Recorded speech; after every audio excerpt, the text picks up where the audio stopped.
Cette séance de travail entre le ministre en charge du budget, Ludovic Ngatse, et les commissions économie, finances et contrôle de l'exécution du budget des deux chambres du Parlement a permis aux parlementaires de mieux appréhender le passage du budget de moyens au budget programme. Qu'est-ce qui va se passer? Au départ, nous allons avoir des objectifs et les moyens qu'on va définir, et après, mettre en œuvre ces moyens pour atteindre les résultats.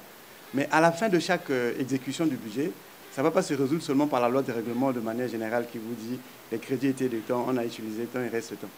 Tous les gestionnaires de budget de l'État vont émettre des rapports qu'on appelle rapports annuels de performance dans lesquels ils vont se prononcer sur les objectifs qui ont été fixés compte tenu des indicateurs de résultats contenus ou assignés à ces objectifs. Et derrière, vous avez donc une facilité énorme qui est donnée au Parlement lorsqu'il analyse la mise en œuvre du budget.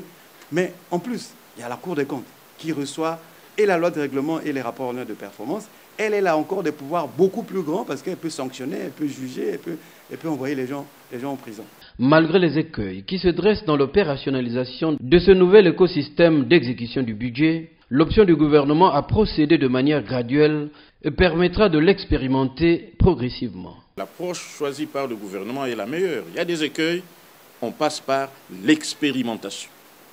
Le gouvernement a choisi 6 ministères, le ministère des Finances, le ministère du Budget, le ministère du Plan. Et on a associé les ministères qui ont eu l'habitude d'être accompagnés par les partenaires dans des projets de développement qui étaient déjà dans cette optique-là de résultats, maintenant encadrés par rapport au dispositif légal au Congo.